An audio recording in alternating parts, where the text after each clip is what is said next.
where this week it was announced that the legendary African musician and Afrobeat founder FELA KUTI has been nominated for an induction into the Rock Hall of Fame nearly 2 decades after his passing. Now, FELA KUTI is revered as one of the greatest musicians in the world and surely one of Africa's greatest exports, who used this form of music in Afrobeat to entertain, inform, and fight for human rights in Africa. Now, to cast your vote, please visit vote.rockhall.com. Secure the bag, B. Secure the bag. Bro, you are a percentage of people in the world that is secure the bag. Do what you have to do, bro. If you have to wash the pan, wash the pan. Well, so from the minute I had a daughter, I made up my mind that every Val's Day, whatever I'm doing for the mother, I'm doing for my daughter.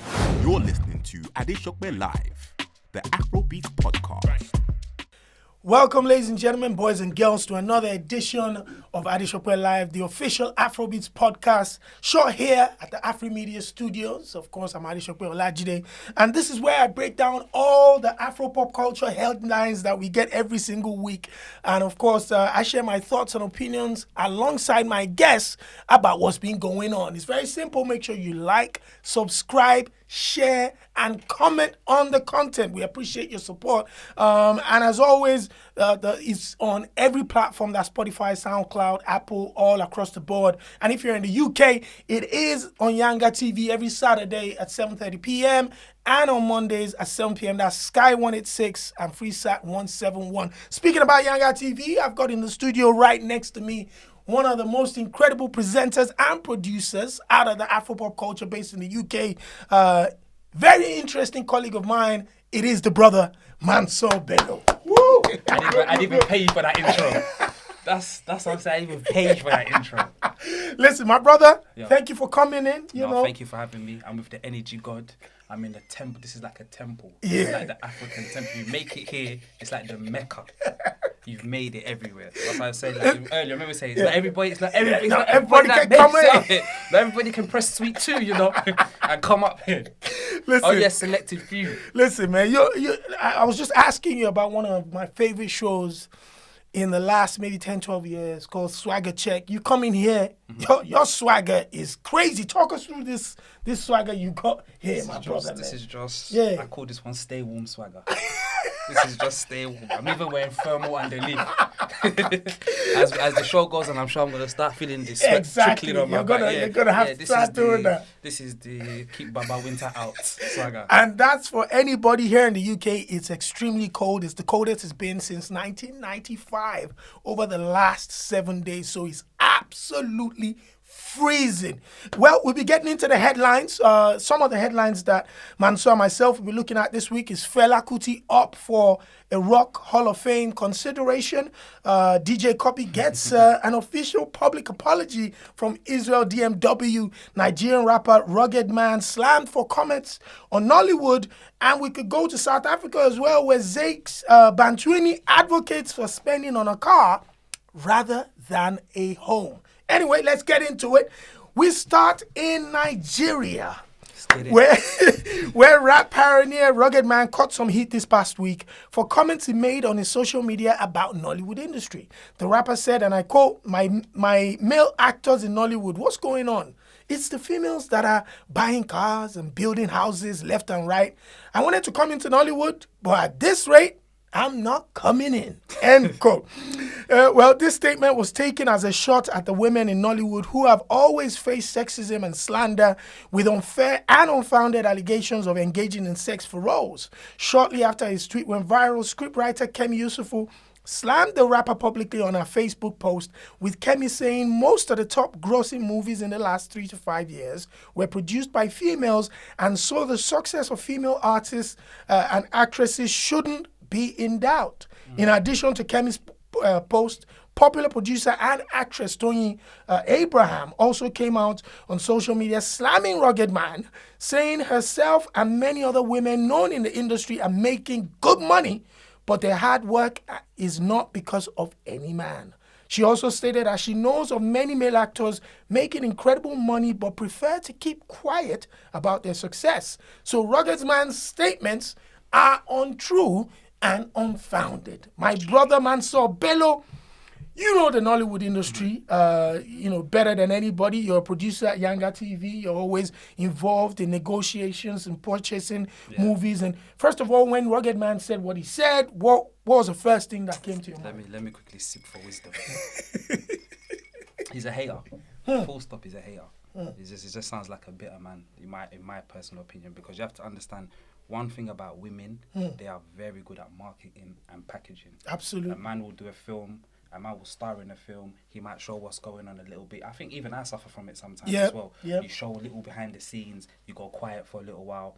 Women constantly focus on their brand and take themselves as a brand. So whether they're filming, whether they're not filming, constantly on their social media platforms, promoting. It might be memes. It might be things. So for you to look at a woman and hate and feel like she's buying things just based on her doing a film, or it's Nollywood. You don't know endorsement she's doing behind the scenes. Absolutely. You don't know what she's working on behind the scenes. She might be, doing. There's many things happening. And we also spoke about the fact that to buttress the point of Tony Abrahams is that most of the biggest movies coming out of Nollywood in the last 5-6 years that I'm aware of, even based off of just being on social media, have either had the women as producers from Kakidele, Tony Abrahams, the CEO of Ebony Live TV, Exactly. the list, Kemi Adetiba, the list goes on and on. The successes have been these amazing women. And so it's their time, to be fair. And if your sister's chopping, she's making money, she's buying a car, she's buying a house, whatever she's buying, Celebrate be happy. them. Celebrate them. And saying that, you also mentioned the fact that women continue to build their brands outside of the movies, which is another point that I think, some of the males that are doing that, shout out to Alex Akubo and a couple of other guys that are also, invested in developing their brands. But what would you advise people now, when it comes to movies, music, regardless of your content, what else should you be doing to ensure that you make your brand worth something and to make a lot more money outside of what you're doing? I think you have to look at yourself bigger than what you are. And you're a classic example of that. Adesope, energy god. I can't say you're a presenter. I can't. You're a host. You're a gatekeeper. You're a pioneer. I appreciate it, my brother. You've got so many accolades under that umbrella, but it's because you said to yourself, I'm gonna diversify myself and do this. I'm gonna wear this hat. I can wear this cap. And even for your Instagram being closed, you got a new Instagram. Matter of weeks, months. Just keep building it. But as they always say, content is king. Keep putting content out there. It could be a meme. It could be you talking to your people. It could be whatever. But content's king. People might holler at you. Oh, can we pay you for a post? Absolutely, that's happened. By the way, because that's I got a new car, I got 5 paid posts. This is what paid. No, but you're constantly doing that. You're constantly out there pushing your brand, and I think people nowadays, you have to see yourself as a brand. You can't just see yourself as I'm a TV presenter. Oh, I'm a host. Oh, I'm a thing. You are a brand, and push yourself that way. Constantly push yourself as a brand.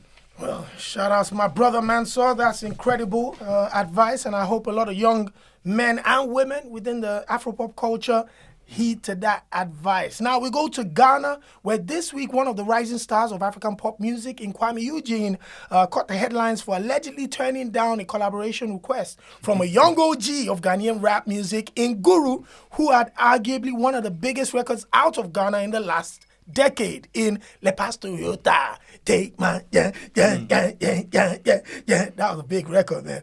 Yeah, well, the story goes like this. According to reports, Guru had requested a collaboration from Kwame Eugene, and he refused the offer, saying Guru had in the past disrespected his boss in Richie Mensah of Lynx Entertainment. Well, Guru didn't take to the rejection well and slammed Kwame on social media, Twitter to be exact, saying Kwame will not be on top forever, basically saying when he leaves Lynx Entertainment, he will need collaborations in the future. He also slammed him hard, saying he never begged for a collaboration, but was only a fan of Kwame. Hence, wanted to work with him on a record.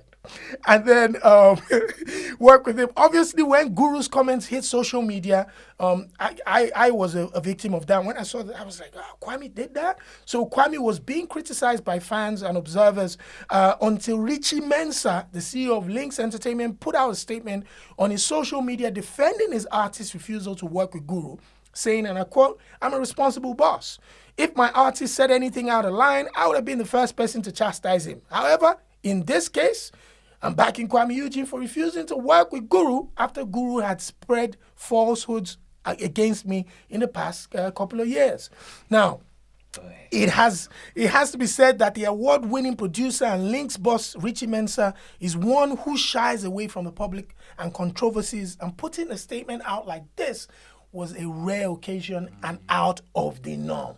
Now, the first thing that caught my eye was, whoa, Guru, it's somebody that's had a good record, he's now slamming Kwame, and you know that there's always those type of sentiments in the entertainment business where you think, because you're hot right now, I'm trying to collaborate with you, you're giving me, all sorts of slips and whatever. So when he kept on saying, oh yeah, you're not going to be there, so, forever, your time will come, I'm thinking, Kwame, this is bad. But when I then heard, Richie's response and what he said, and I'm like, what are your thoughts on, first of all, Guru's position and Kwame's position?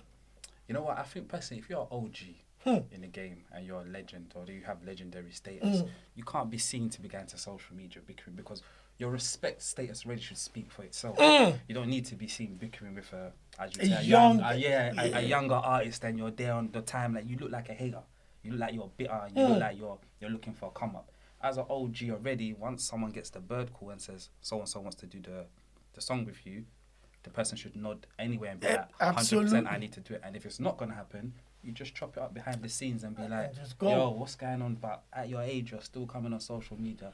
And the funny thing is, exactly. And the funny thing is the fact that it has been confirmed that in the past, Guru had said certain things about Lynx Entertainment, firing shots at Richie Mensah, saying, man, these guys try to ruin my career, block my way, and all of a sudden, you want to go to one of their younger artists to get a collaboration with him. That in the first place is a no-no. It's almost like he's a victim of his own advice, because he probably, at the time, he's been disrespecting people when he was so-called on top, and he's come back to bite him. Now he's saying you're not going to be on top forever, so he should take his own advice and just leave the young boy. I think sometimes the older generation need to understand times are changing. Yeah, times are changing. Different times. Yeah, and you just need to it's not everything that needs to be on the timeline on social media. Sometimes just call these managers, speak to them on the side, and be like, A, B, and C. We don't need to know this. And what about Kwame's position? Now, Kwame's position was very straightforward. The minute that this man made a request to me, I wasn't even going to entertain it because he's already disrespected the team in the past, and that was that. As a young guy, one of the first things you're thinking about is making sure that you don't offend people when you're coming up in the game, and making sure your relationships are cool. But for him to have been that definitive with this, it shows a little bit of a backbone, doesn't it? Yeah, definitely. And he knows where his bread's buttered, and he's got principles and morals, because sometimes as well the music industry is very fickle. Everyone runs for a collaboration. Everybody runs to the next who's person. hot. Yeah, who's hot, or someone that can help catapult them. For him to have the like you said, the backbone to say, nah, it's not gonna happen. You have to commend him. And nowadays, I think that's probably what a lot of people, you know how our game is, man. It seems like in the entertainment business now, most people are always amnesia. They always forget. Talk to me about that. Everyone's like, Me, I blame Colin, because if he gave me the Hennessy too early, we have to wrap up soon, because if we keep going, I'll start saying some stuff. Listen, you could talk about it. Exactly. Listen, you could talk about it, man. First of all, what are situations that you found yourself in this entertainment business where people that you've probably backed in the past and done a lot for and stuff, and then maybe when he came round to getting a little bit of favor, what does that feel like? For me, it's annoying. You get artists when they come, they're not even, and you know what it is? It's not even a thing about money. It's not even a thing. It's not an ego thing, nothing like that. But you came to this country. When you first came to this country, your clothes, everything, it was a mess. Like you couldn't even pronounce Buckingham Palace. McDonald's was satisfying for you. Like, it's just the basics. You were just a happy, go lucky kind of person. You meet them, whatever.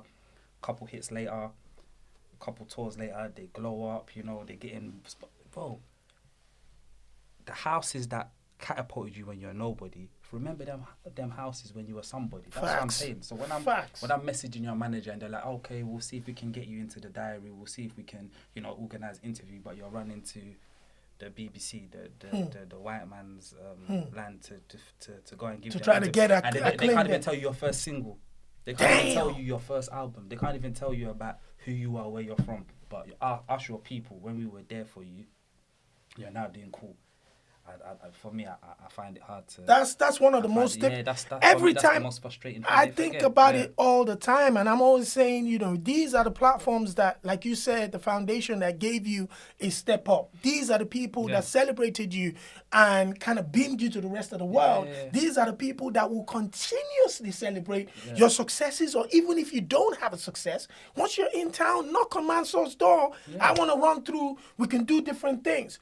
But when they continuously turn us down at their peak to go chasing, other situations, that thing just beats me. And it makes me weak sometimes. Or sometimes I have to call Shropsy and be like, Shropsy, have a word, please. 10 minutes later, I get the call, okay, they'll do it. Nah, it's crazy. It's like, come on, man. Just show some love, man. Show some love. That's what we want. Just show some love, man. And and again, a lot of people underestimate the importance that when artists eventually become successful and popular and powerful, that's the way you give back to the media community that has backed you, is by also going there and shining a spotlight on them. And you know what's been so funny with this whole pandemic, the COVID situation, all these artists that are so-called made and they would never give you an interview, now they're Everybody's coming back happy. around. Everyone's happy. Yeah, I'll do it. Yeah, I'll do it. Yeah, surely. Yeah, I'll do it. Yeah, bring them. Because nothing's happening. Because nothing's happening, nothing's popping out. So it keeps them relevant. So I just hope when the world opens again, please, we beg you, keep that same energy. Open your doors for us. We helped you. We have the pictures. We have the footage. We've got the history. Yeah. No, it's very important, brother. Yeah. It's very, very important. And now we go to South Africa, where musician Zakes Bantwini instantly went viral for his comments during a recent interview on a popular podcast.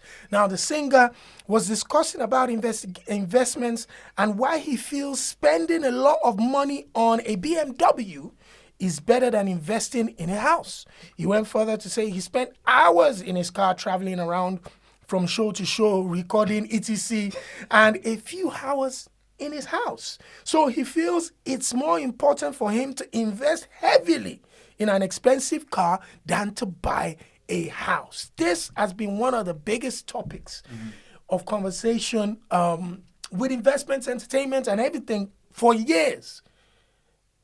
It's shocking to see that we've got a black brother that's speaking this way. What are your thoughts? Image is killing our people.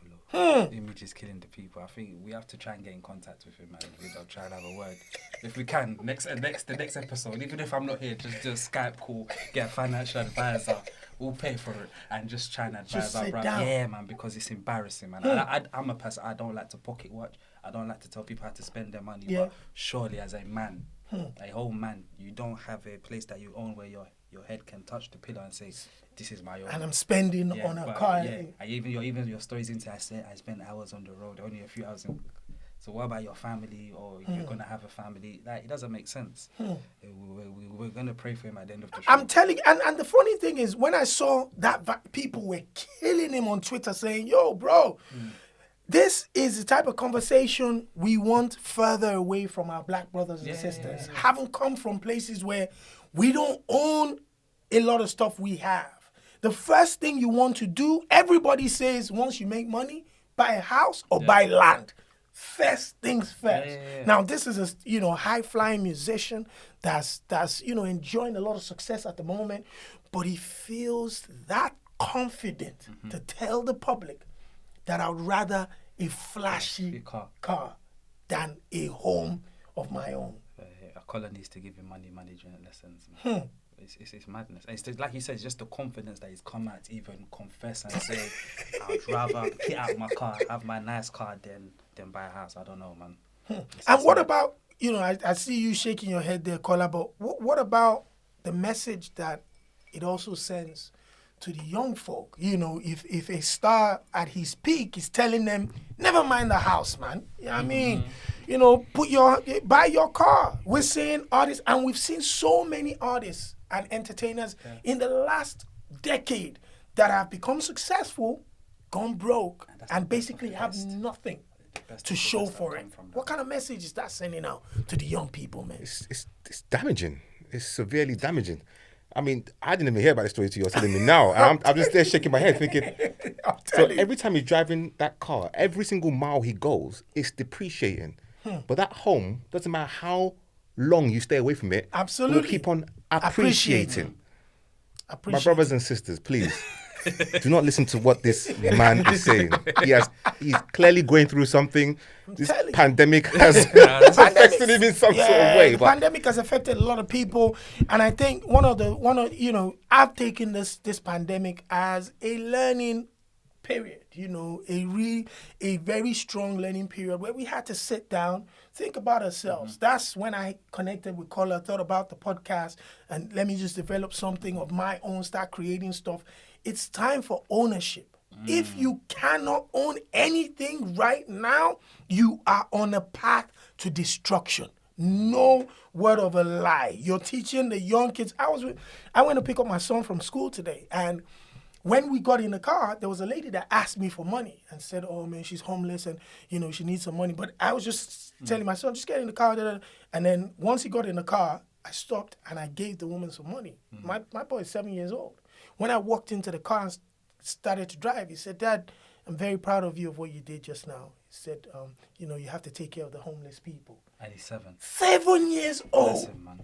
That's the that's the second time in 3 weeks that this boy has said something like that. And I'm thinking, he's 7. He said, because now everybody that's homeless, this guy has always been on my back saying, oh, Dad, we need a bigger house. We need a bigger house. About 2 weeks ago, he came. He said, I want you to save money and buy a house for homeless people. I said, you don't want a bigger house? Yeah. He said, no, we need to get homeless people first before you think of a bigger. He's 7 years old. You see the hearts of children. I'm telling you. Genuine. I'm like, now these are the kids. So if a big man is in that position, talking about your man BMW, you crash the BMW on your road, on your way to a show, done out here. Finished.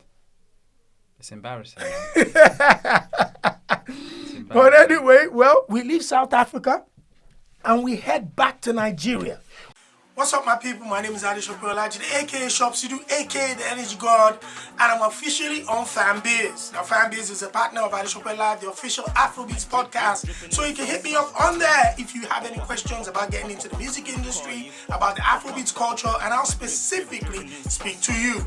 Like I said, I'm giving free advice on Fanbiz at the moment, so make sure you join Fanbiz and hit me up for more information. Where popular DJ and philanthropist DJ Cuppy once again caught the headlines.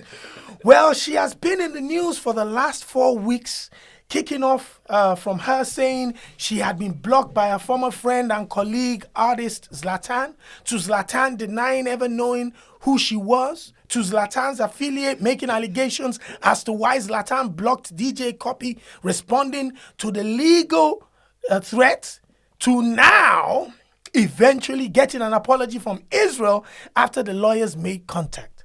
Well, I hope you guys got the full gist there because it's just a twist and turn. I have to be honest with you.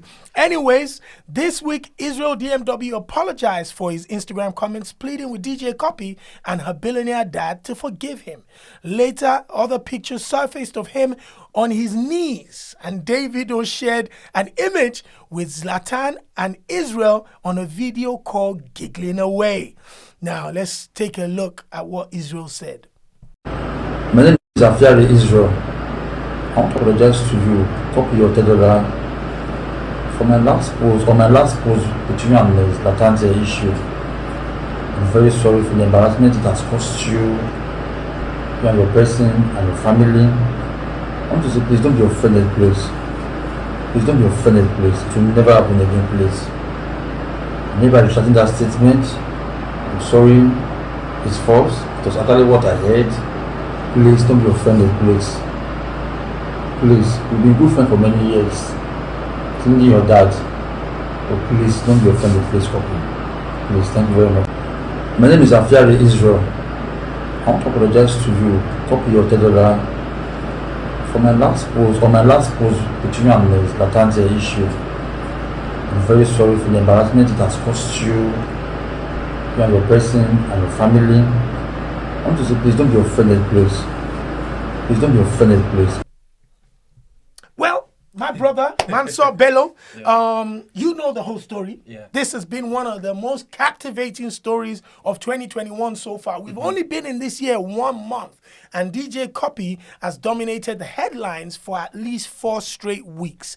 When the allegations came out by Israel saying, DJ Cuppy was a fake friend, hadn't paid Zlatan, Cuppy came back hard.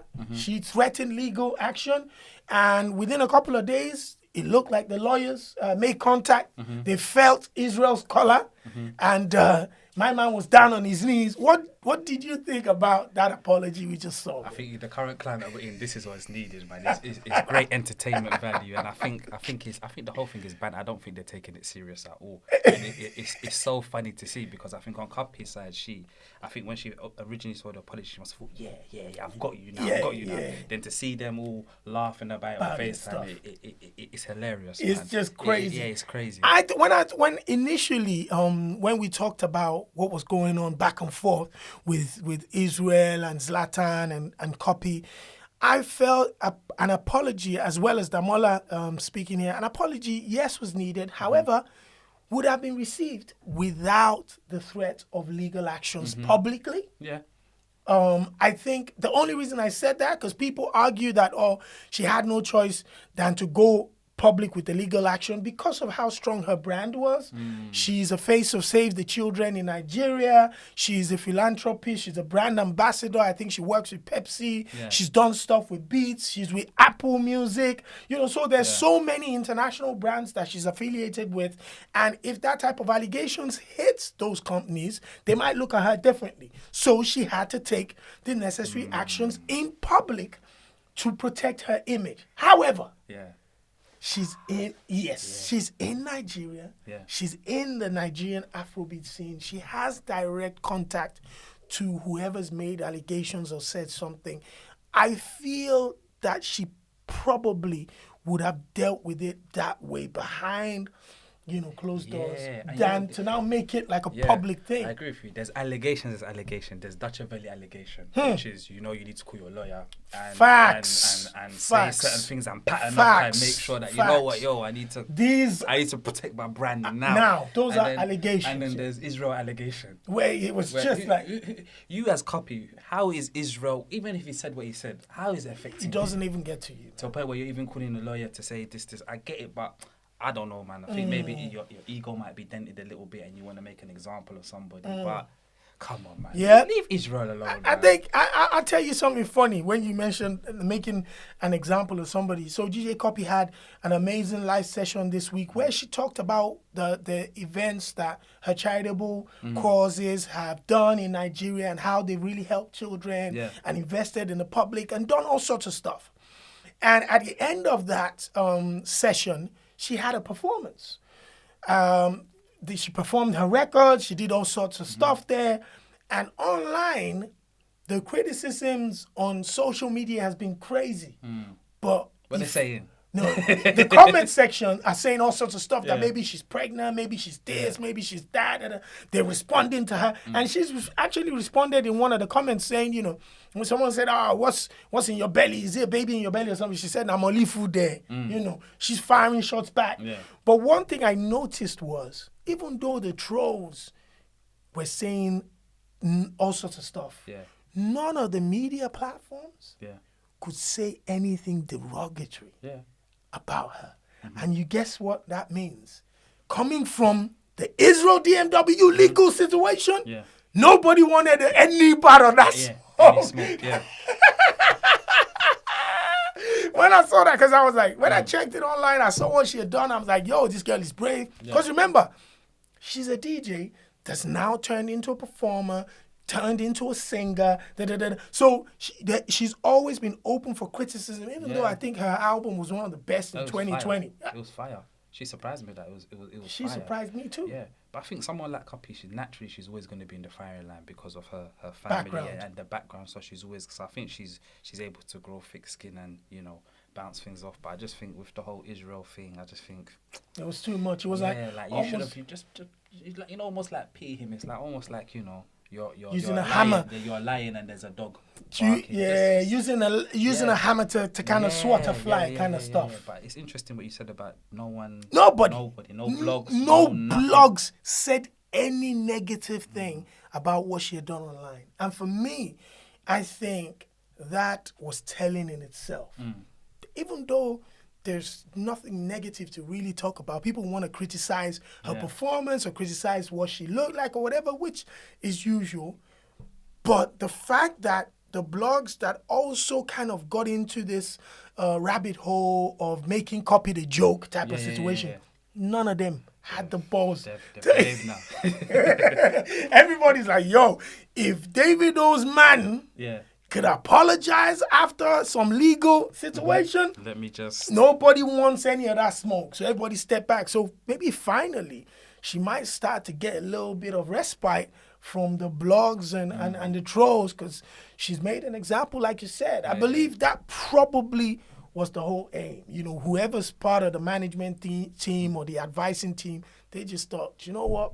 But you know how people now, it's just cool season. They'll be back again. They'll be back again. They say, let it blow over. They'll be back again. So... Yeah, that's gonna be interesting. Now from Nigeria, we head back to Ghana, where 2020 first runner-up for the Miss Ghana beauty pageant, Isabella Abo, resigned, alleging the organization exploited, fraudulently misrepresented them, and never fulfilled on their contractual agreements, which included sponsorship, cash rewards, and also asking the pageants to show up at events and represent the brand with their own money, paying for transportation. Well, the organization hit back with claims that the young lady was a liar and there was no truth to the allegations. However, there's been such allegations in the past, with up to 8 previous contestants and winners resigning since 2013. I'll be honest with you, when it comes to pageants and pageantry situation, my experiences of them within the African community has been one of just a shambles, fraud. Serious. It's never like, because a lot of the people, you know, people have all sorts of pageants here in the UK. Yeah. Miss Black Africa, Miss Black Nigeria.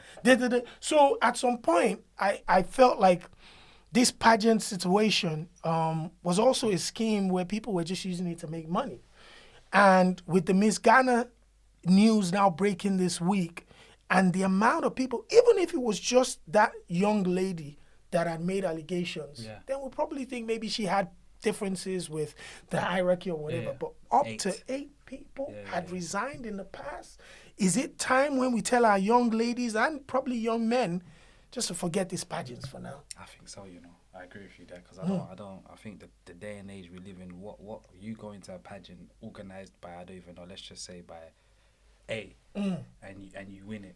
You're telling me because you won that pageant, it now adds a value to you and catapults you to do something or push into society. Like you can just work hard or do something by yourself to get that kind of accolade. So I think I think over the last couple of decades, if you look at it, especially in America, the former Miss Americas, the likes of Halle Berry, the likes of Vanessa Williams, and all of these people have come from, even, I was watching a documentary recently, actually, about Whitney Houston, and I didn't know that she was actually also like a pageant winner or something. Yeah. I never knew that myself. As an 18-year-old, I think she was like a pageant winner or something, she was in one of those competitions. So in those societies at the time, you know, pageants were seen as a shortcut to the limelight. Definitely. Where you could eventually now start to expose your talents if you're a great actress like a Halle Berry or a fantastic singer, you know. And we've had some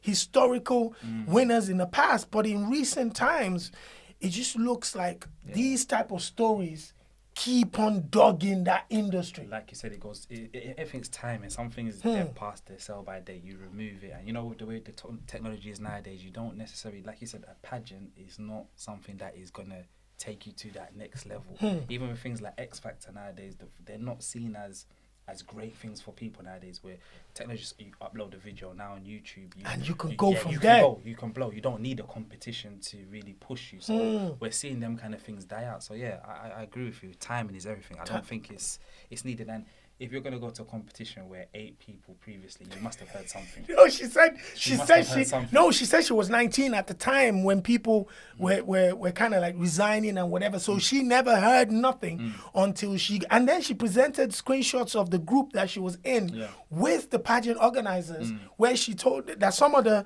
the ladies told him that, yo, we can't come to this event because we don't have money for cab, we can't take an Uber and whatever, and the bosses were like, find your way there. Yeah, that was a red flag there that she needed. She should have exited to the right when she saw that. It's not. But nowadays, you said something there with regards to competitions like X Factor. I remember like Fame Academy, X Factor, Pop Idols. Yeah. The boy bands and stuff like that. It looks like nowadays it's just for entertainment, but not really to find a star. Yeah, I think it's more novelty. It's something that the British audience are used to. So they constantly do it. It's something that is part of the culture in the UK. So X Factor. But if I spit a hot freestyle right now with your platform, you're like a Simon Cowell. You put it out there. Boom. Oh, who's that guy? People start moving, and it goes. You don't really need the X Factors, competitions nowadays, and wasting time to go and stand in a line, perform for this, perform for that, and then go and thing. But there's still a little small audience, but it's not needed. Yeah. It's not as powerful as what it was. I was watching a documentary about Queen, the English rock band, the massive band, and they tried to they replaced their lead singer because the main lead singer died in the 90s. I think he had HIV or he died of, I've forgotten what his name was. Incredible singer. And they found this other singer on American Idol. So this dude is just a groundbreaking artist, like shattered records. And even in that documentary, it was highlighted that American Idol winners and stuff have in the recent time not gone on to do anything. Is very small. I think it's for the moment, the time they win maybe for a good 6 months to a year, they have a good run, and that's it. And then after that they drop off. They just drop off. Yeah. Whereas there's someone that's organic, that's been through it or gone through the process, and then you just see them flourish. So yeah, competitions nowadays they don't mean nothing, man. They don't mean nothing. Crazy. It's just showing how fast technology is moving. Technology is the thing now. With this whole lockdown situation, I was in a clubhouse room where, one of the technology companies in Nigeria said, rather than them host an X Factor style event, they did a digital audition where people just sent in videos. Yeah. They picked the guys online and they put them all on Zoom where people were coming to train them about their music careers and stuff. And they invested in them that way. And hopefully they'll be able to develop some new talent. Whereas in the past, it would have been your 5-star show where they fly people into Lagos and spend so much money. Even the sponsors are refraining from investing in those things. That instantly tells you that that's going nowhere. Yeah. It's even with the whole thing with like the Boohoo Man, the ASOS. It's even getting to a point where you're thinking to yourself, are we even going to be able to go out and buy clothes nowadays? Is everything going to be online? Those guys are killing it online, bro. It's mad. Everything is just... They're killing it online, man. They're killing. I think it was Boohoo Man or something. Just picked up another of the, popular shops in the UK. Maybe Top Man or something. Yeah. So I think ASOS bought Top Man, and then Boohoo recently acquired Dorothy Perkins. Yeah. So and none of them are buying stores. It's just literally just buying the online e-commerce, the brand name, and that's that. That's it. That's the way to go. Yeah, and imagine in my time, especially going to West End was seen as a thing. Yeah, it was a thing. That was the thing. You wanted to go into central London. You wanted to go and shop, come home with the big bags and stuff like that. But all of that's taken away now. Someone knocking at the door, standing 2 feet back, taking a picture of whatever it is that they delivered, and that was it. Speaking about delivery, my daughter ordered McDonald's from Just Eat. Yeah. And the driver clicked that it was delivered, and my man vanished. Seriously? Yeah, bro. So he must have been hungry. God will punish He must have been hungry. And there was a recent one I saw today as well where the delivery driver refused to go upstairs. Yeah, because it was, and the woman refused to come downstairs because it was cold. Yeah, he's in the wrong though. You should have gone up. Is it? Yeah. They can even leave it on the door. Bro, The door, it's a block of flats. Yeah. The delivery driver got to the flat, pressed the bell. The lady popped out of the window, and he said, "Raw, I'm not going up. My job was to deliver at this address. So can you come downstairs and pick your food?" And the lady said it was too cold for her to walk downstairs to pick the food, and the driver refused to go upstairs. I actually was siding with the driver because I'm thinking, miss, if you're hungry, you're really hungry. You come need that on, food, go downstairs. She flopped by saying it's cold. Yeah. That's where she flopped because he's thinking you're being cheeky. I'm out here busting my ass. That's where she flopped. But technically, he's meant to go upstairs, Is drop it? it on the mat, press the door, knock the door, and just walk away. Technically. Wow. Because when I saw the video going viral, I was thinking, I think she's taking a mick here, man. She should have gone downstairs to pick. The food was in the house. Yeah. Just go downstairs and pick it up. Yes, it's super cold in the UK, like we said, but still, some people like that. They almost want to be fed in their living room. Yeah. Come on, man. She wasn't hungry. Anyway, we head over to East Africa where superstar singer Diamond Platnumz revealed that he almost went bankrupt 7 years ago. Now, the singer shared during his interview that whilst he had become a superstar in East Africa, he felt it was time to introduce himself to the West, and a collaboration with Davido was just what he needed.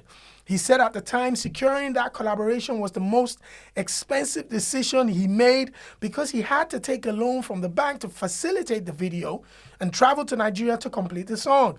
He said the cost of flying his entire crew to Nigeria and South Africa was a lot on him, and he also multiplied the cost of his video that was usually at $3,000 to 10 times that, to ensure his work with Davido will get him where he wanted to be. Now, the original song, Number One, had about 7 million views, whilst the remix featuring Davido that broke him around Africa and around the world is currently at 43 million views, with Diamond now the artist with most subscribers in Africa on YouTube, and at 4 million, that's the subscriber base, and a cumulative views of over 1 billion, leading everyone else. Davido is the closest to him with 790 something million, and I think maybe Wizkid and Yemi Alade a little bit lower. Yeah. He said he doesn't regret making the decision to almost go broke, and he would do it again if the situation presented itself. The question has always been, how much do you invest in a collaboration that you think can change your life? What are your thoughts about what Diamond said, the decision he made, and how it's turned out for him? Scared money don't make money, as they say. So you're either all in or you're all out. The only thing I would say is Diamond Platnumz had a long career. So for him to say at that point he didn't have money, is he moving like our South African brother where he's buying cars? No. He just wanted to, right now, is or is he just saying he just put at all that his chips time, in? Yeah, he put that decision, he put all the chips in. And just said, you know what? Yeah. I'm ready to go bankrupt to make this happen because I believe this can take me to the next level. Then kudos to him then, yeah. Absolutely. He done the chess move then, it worked for him. Because big time. Yeah. Because now he is, like I said, he has the most following on YouTube with over 1 billion views. He is definitely the biggest artist coming out of East Africa. His contemporaries are the Wizkids and the Davidos and the Yemi Alades and all of these people. A lot of people sleep on him as well because when I see him and I see the concerts and the stadiums that he packs out, it's the same as a Wizkid. Yep. It's the same as a Davido. So yeah, definitely. And for him to make that move there, then it shows that he believed in his vision enough to say, listen, I'm all in and I'm going to make sure it happens. What would you advise young people when it comes to investing in yourself? How important is it to back yourself? These are the type of decisions, obviously, like you said, scared money don't make no money. Yeah. These are the kind of decisions that people make that either change your status to where you want to go or leave you down in the dumps where you are and don't make no elevations. But those are the very difficult decisions that we have to make. Definitely. But I think with young people, everyone thinks when you say investment, it means 5, 15, like it's a large amount of money. An investment is £5 buying a book and reading a book.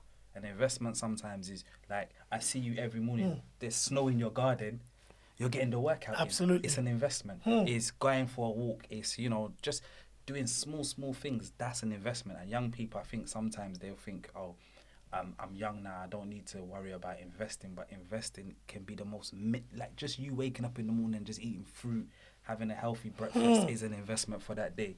Praying, whatever. So investments come in different ways. And even when I came here and I'm seeing Collar's son, his time. Bro, he did that. I'm proud of him, and he's not my son. Exactly. He's here. His peers could be out there doing whatever. That's what I said. Yeah. And he's here, whatever, learning how to use the camera, learning how to do the sound, setting up the thing. It's investment. Absolutely. So it comes in shape, all shapes and sizes. I think in our community sometimes we mistake an investment as buying Bitcoin and spending X amount of money to say that was an investment in a house or car. No, it's the smallest things. The smallest things. Absolutely, man. Like you said with Shay, I'm proud of him, and I ain't even his dad. Yeah. Because the first time I met him, that was the first thing I said. You could have been on the road. This is a young man, in his late teens or whatever, that's just decided to come work with dad and build his own dreams and his own empire. At that age, most of us were running the streets being dumb. 100%. I'm honest with you. I'm telling you, even his dad is pointing at himself. Yeah. We were being dumb. I look at these people nowadays, I'm like, God, how did they get this brain? And it's even the demand is crazy because you're even speaking to little cousins and you're walking through the door and they're looking at the trainers you're wearing saying, I want a pair of those. Oh, that's and you're thinking to yourself, at my age, I was happy with a pair of Nike trainers. Absolutely. I was happy with the most, nowadays, the same thing that you're wearing as an adult. Yeah, I'm sure even your daughter might come and say, Dad, I want this, I want that. Bro, facts. Facts. Where are you getting this ideology that you're gonna get this from? I'm telling you, bro. It's crazy. No, that's some really, really good observation there, man. I ain't even gonna lie. Now, from Diamond Platinums, we're heading over to the United States of America, where this week it was announced that the legendary African musician and Afrobeat founder Fela Kuti has been nominated for an induction into the Rock Hall of Fame nearly 2 decades after his passing. As you take a sip, I'll give him a round of applause for that one. The icon was nominated alongside names such as Mary J. Blige, Foo Fighters, Jay-Z, LL Cool J, Tina Turner, Dionne Warwick, and others. The Rock Hall of Fame inductees will be announced on the 30th of May 2021 after a public vote which closes on the 30th of April 2021. Now, artists are eligible for nomination 25 years after premiering their first work. So 25 years after your first release is when you become eligible to be nominated into the Rock Hall of Fame. Now, Fela Kuti is revered as one of the greatest musicians in the world and surely one of Africa's greatest exports, who used this form of music in Afrobeat to entertain, inform, and fight for human rights in Africa. Now, to cast your vote, please visit vote.rockhall.com. Fela Kuti up for Rock Hall of Fame nomination. About time or not needed? It's about time. Definitely about time. I think it's about time, and it shows how big the scene has been and how it's grown for it to get to a stage where they're saying, okay, you know what, Fela, the founder of this Afrobeat genre needs to be, crowned. And I think it'll be an injustice for the people in the scene not to go and vote and push this agenda and make sure that it's solidified. Because, we like to make noise. How come we don't get this? How come we don't get this? They're now telling you, like you said, go to vote.rockhall.com. Yep. And they make it happen. Absolutely. So people out there, it's your chance to... It's very interesting you said that, because when they put it on Twitter, they put a poll on Twitter and they put the votes on Twitter. Yeah. Fela Kuti, at the time that the news came round, was only on less than 2,000 votes. He was the last on the list. And I'm thinking to myself, some people sending it around. I'm like, we've come again. Here we've come again. Yeah. There's an opportunity to show ourselves in numbers, really go out there and represent for an icon that created a genre of music that not only entertained us, informed us, but also fought for human rights from Lagos to Ghana to South Africa. This man is an absolute legend. And all we could do was just go and look at the tweet and let it be. And let it be. There you go. Then April 30th will come when they finally round up the people that have been nominated and voted for. FELA KUTI doesn't make those lists. We start being... Bro. It'll be Black Lives Matter again. How dare they? We didn't get shot. They've told you what to do. Go and do it. Vote. It's so simple. But I think it's definitely a good look. And like I said, it shows how the genre has really caught attention and been pushed to the world. What about the people that said this, right? Devil's advocate, like FELA KUTI being in the Rock Hall of Fame doesn't really need a public vote for this type of situation. The minute his name came in the conversation, they should have just put it there. That the fact that they're putting him for a public vote, usually stuff like this are going to be voted for by Americans and maybe Europeans that follow rock and pop music. And FELA KUTI might not be understood or appreciated in those quarters because it's 2021. Nearly 20 years since his passing. A lot of people that will be casting their votes will probably be in their teens and probably just a little bit in their early 20s. Putting it for a public vote is unfair and it's not the right way to judge someone or people that have made incredible contributions to the music industry. I hear that, but a foundation is a foundation. No matter how you look at it. If something is a foundation, it's a foundation. It's a start. It's a start. Someone like Sam Cooke, he's a legend. Someone like Diana Ross, they're legends. Yep. Michael Jackson, legends. Absolutely. So it doesn't matter about the generation that we're facing now. It's about the foundation. It's the foundation. If you're a musical person and you understand foundations, you do your due diligence. And it's up for you. It's up to a person to know what's going on. That's when you separate people that just listen to music and know music. So if you know music, you know whether he's an African man, he played a big part. Absolutely. So you have to give him his accolades. Well, as Mansour said, give him his accolades. Most importantly, go and vote. 100%. .rockhall.com. Cast your vote for FELA KUTI. Let's represent this man. Done so much for the culture, the genre, everybody, especially the music, and being confident, man. He fought for everything from sexism to racism to human rights. He spoke on absolutely everything. Police brutality. He was confident to stand and speak out when nobody could dare look in the eyes of the military and the police, especially in Nigeria. He did that through his music, and he made an impact around the world. Cast your vote. Now, over to the UK this week, where a jazz musician by the name of Ben Waters was seen performing to a bunch of cows in a West Dorset farm. The musician was booked by the owners of the farm via email and said they believed the music made the cows relax and made them produce a lot more quality milk. Well, the musician did as was booked for, and after his performance said he milked one of the cow, tasted the milk, and testified to it being a lot fresher, attributing the great taste of this milk to the effects of the music he played to the cows.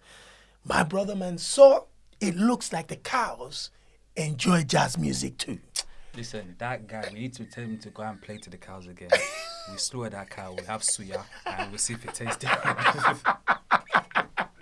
When I saw this online, I just thought, is it a case of people just being too, like, they don't have any problem, do they? I need to Google Ben sound because when you said I was about to say it sounds about white.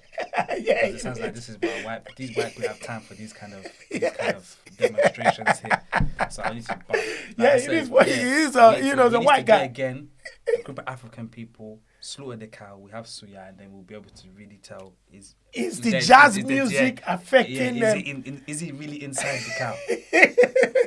And when he said he tasted the milk, and Yeah. there was this kind of smoothness and silkiness to that Yeah. to that milk, and he feels like it's the jazz music he played to the cow Yeah. before he milked the cow that made the milk come out in that way. Mm-hmm. Not only can we question, the owners of the farm, but we also need to assess Ben Waters, and because he must not be quite okay. Yeah, but COVID, it's messing up the mental, bro. It's messing up the mental. Now, from that bit of fun, we go to some serious news. In Nigeria, former DMW artist Lil Frost has been remanded in prison for an entire month over allegations of domestic abuse. The artist, whose career hit a snag after his girlfriend took to social media to share the horrific stories of being abused at his hands. He was instantly released off his contract with DMW due to the strong allegations and Davido's stance when it came to domestic abuse. A few weeks after that rapper appeared on a program where he denied all the allegations.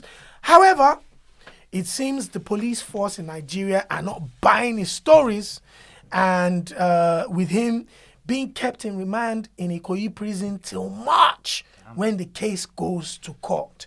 A couple of weeks ago, we reported here on Adesope Live, the official Afrobeats podcast, that Lil Frost had been, found himself in allegations of domestic abuse when his model girlfriend had posted videos and pictures of herself in horrific state. And it was alleged that everything that happened to her was from this guy. And within 24 hours, that's why I keep on giving Davido some big props. 24 hours, he put out a statement saying, after internal investigations have been carried out, they have decided as a label that they will not be continuing with his contract because they just, there's something not right, and domestic abuse is something that they are not willing to play with. Yeah. Yes, he's a young man in his 20s. However, from signing to DMW looking like he was about to take flight, it looks like that career, Lord knows where he's heading to, and being locked up in Ikoyi prison in Nigeria. It's not a joke. Mate. It's not a joke. I've seen them vans, them prison vans, and I've seen It's the called prisoners. Black Maria. Yeah, and you see the hands out, and they've got the plastic bottles, and they're trying to Absolutely. listen. It's tough. It's hell. It's hell, man. It's hell. What are your thoughts for a young man finding himself in a situation where he felt comfortable enough to physically abuse his girlfriend? Every consequence. There's a consequence for every action. So it's one of them things. He has to go through the process and he has to be punished. It's not acceptable. It's not right. And we look at people like Chris Brown. When the whole issue happened with Rihanna, he had to go through the process. And he's still dealing with that, Yeah, even though he's gone through a lot of processes. So it just goes to show that in one hand you can have your blessing. It just takes a small issue just some stupid action. So I think when it comes to them kind of things, there's no excuse for it. Absolutely. You can't say but this but that. It's just you just have to go. You just as a man you have to face your punishment and go through it. What advice would you give? As as a man, we've all been in situations where you've had to just think about the consequences, restrain yourself. How would you advise young men coming up nowadays that, in dealing with circumstances where they get into a heated argument with their girlfriend or whatever it is, how would you advise them to move and carry themselves and just avoid, first of all, domestic abuse? That's the last thing. But we have to, be intelligent enough to know that some people don't have the tools to deal with that. What kind of tools do you give young men It's to hard. avoid It's these hard. type of situations? It's so hard because there's you have to look at the bigger picture. But having said that, everybody's young at a time in their life, and everybody made a mistake. There's some people that's made mistakes and they haven't been caught for it. There's some people that, and you know, because they haven't been caught for it, they've learned, like, okay, you know what, I was lucky that time.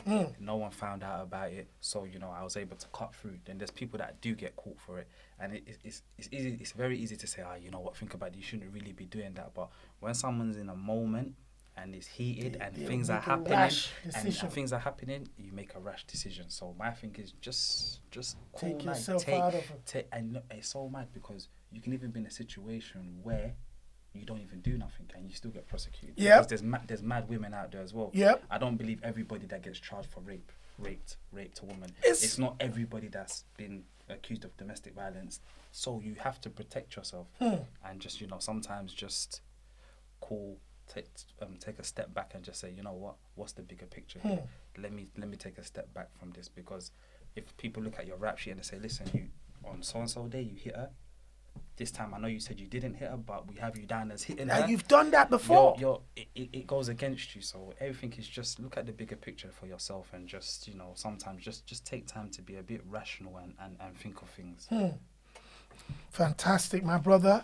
Finally, we come back to Nigeria where, or shall I say, not even Nigeria, but this weekend is Valentine weekend. So by the time this video comes out, Valentine would have passed. But however, before then, so it's a time for lovers to express their affections for each other.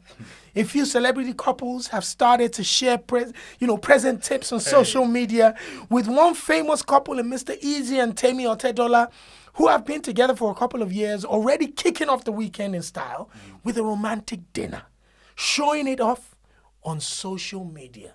It's Valentine weekend. First of all, before we get into Valentine itself, what are your thoughts about Mr. Easy consistently declaring his love and showing his his affection towards his lady publicly? Secure the bag, B. Secure the bag.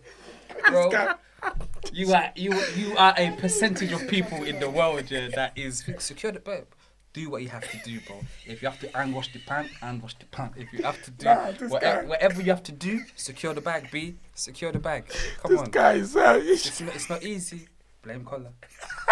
This guy. But seriously though, you are probably... It's like winning the lottery. It's not everyone that's going to... It's only a small percentage. You are dating a billionaire's daughter. Does he love her? I think definitely he loves her. Does he have feelings for her? Definitely. But the underlying issue is secure that bag. Whatever he has to do, he's going to do it. Me, if I'm dating a woman, she's not even a billionaire's daughter. She's a millionaire, and them couple M's are there. I'm cooking them eggs. I'm ironing them clothes. If I don't agree, I'm still saying yes. Secure the bag. It's treacherous times we're living in right now. We've got COVID. We don't know when we're going to yay again. So he knows what he's doing. So yeah, it's the easy, my bro. I get it, man. This guy's... Keep your skin tight. Man saw Belo's views are not the views of Afrobeats Podcast. Or Afromedia Studios. We have to say that. Now, let's talk about Valentine's. My brother Mansour, man, you know what I mean? Listen, first of all, do you believe in Valentine's Day? Wait, I'm just saying, couple man I know, they've been taking COVID tests from today and like a couple of days back. So when Valentine hit, babe, I'm positive. I can't even see, I'm isolated. I'm not going to say names, but I know a couple man have taken COVID tests. Couple man have got the certificate. They've put positive. Babe said I had a mad thing planned. But me personally, as a man, I think every day should be Valentine's Day. My man's on that. Every day. My man's on that. Love should reign every day. If you have someone, show appreciation every day. And obviously, Valentine's Day, you know, buy into the hype. If you got your missus there, make her feel nice about herself. Make her feel good. Like, you know, it's not gonna cost you nothing. And like I was talking about investments, it's an investment. It doesn't have to be peas. It doesn't have to be the biggest thing. But just make an investment and make the effort. Definitely, they deserve it. Nah, you're putting in you're putting in a mad speech because you know some people are thinking, man, Valentine's Day. Listen, man, it's just a scam. People are still gonna. Do you know that usually every year Valentine's, especially in the UK, I think they make like £4 billion or something crazy like that. So the marketing behind Valentine is a big one. Yeah. It's like you don't like McDonald's or fast food, but your kids like McDonald's. Yeah. It's like you said, I'm not buying you McDonald's because I don't like it. Like you're doing it for your kids at age, or you can see they identify they like it. So same thing if you know the woman's there, and especially women, they talk, her friends are gonna call her and say what's going on. Yeah, what's going on? What did you get with it? Yeah, just make a little effort. You know what I mean? It don't cost nothing. We're living in a pandemic, so it's even cheaper as well. You're not going anywhere. Make the little, be creative, do something for her, man. Just you know what I mean? It's just 24 hours in a day. That's it. Little something, man. I was talking the talk. You know his girl is watching like, man, so you know you gotta make it happen. I've got a joke about Valentine's Day, right? Like this Val's Day, I went out, I was just going out. And I thought, oh man, Val's Day is in a couple of days. Let me just buy the missus like a perfume. And me, because I've got daughters as well. So from the minute I had a daughter, I made up my mind that every Val's Day, whatever I'm doing for the mother, I'm doing for my daughter. So she kind of understands that, you know, it's just a special day for the So when I was there, I just got like a nice perfume, chocolates, all of that for the missus.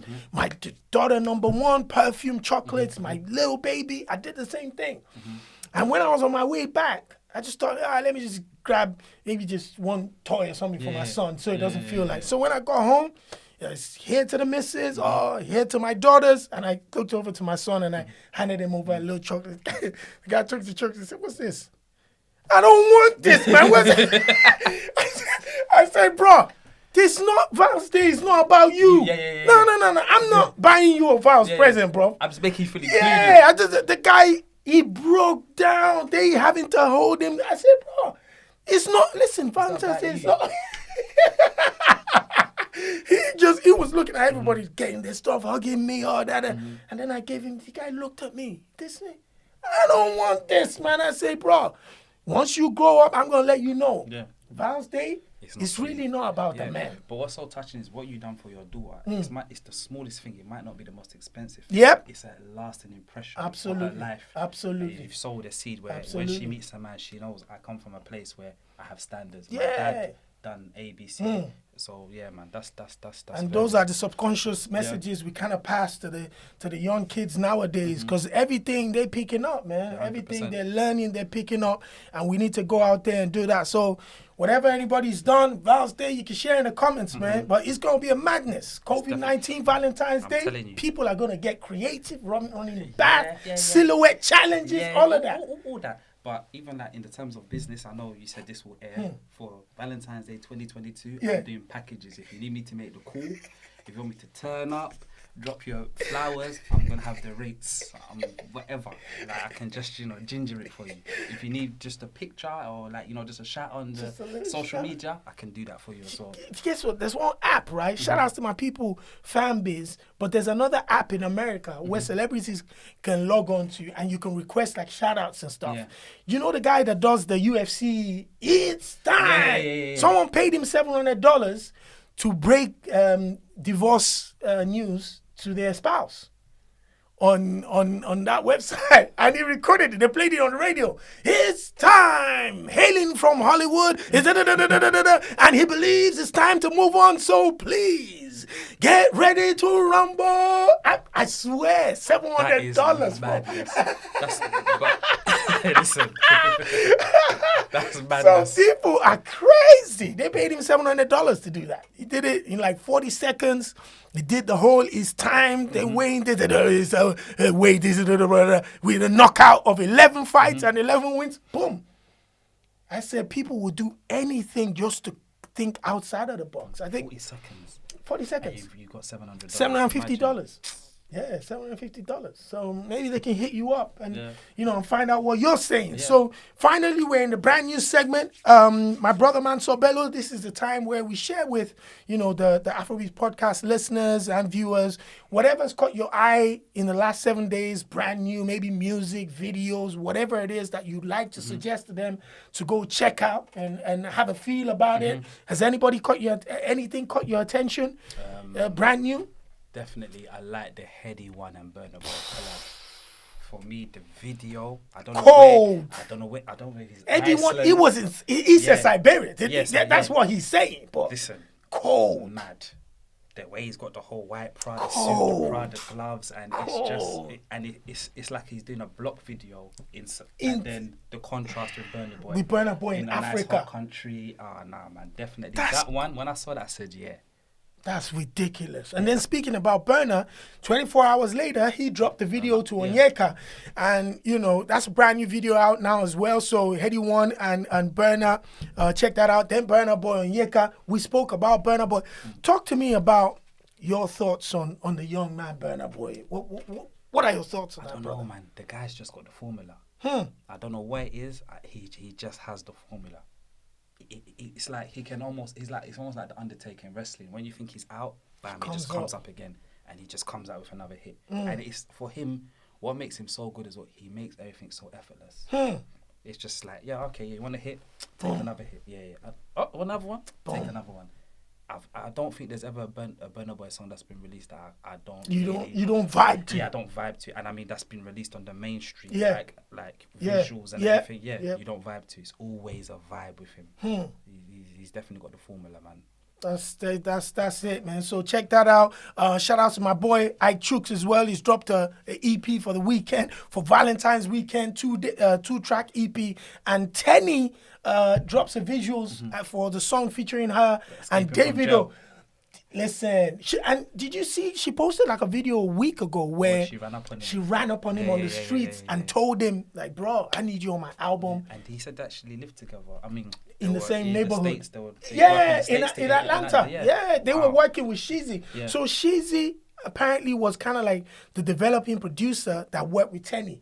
And Sheezy is Davido's right man. That's the right-hand man. That's the person that's produced a lot of Davido's hits over the years. So I think then they crossed paths and worked together, and both of them went home, and now they're collaborating on a big record, big videos.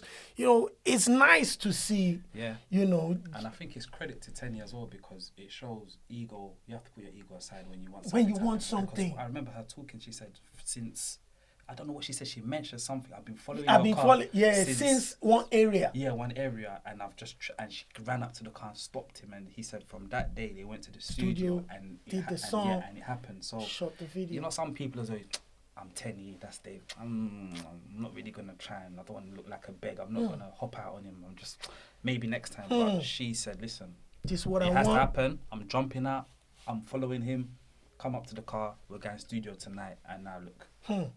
So yeah, man. And credit to her. Absolutely credit to her, man. Make sure you check all of that stuff out. On that note, this ends this week's edition of Adesope Live, the official Afrobeats podcast. Like I said, every single week, shot here at Afro Media Studios. Shout outs to everybody. I am Maurice, Afroscene TV, and my guest, the incredible, the indomitable Mansobello. Thank you, sir.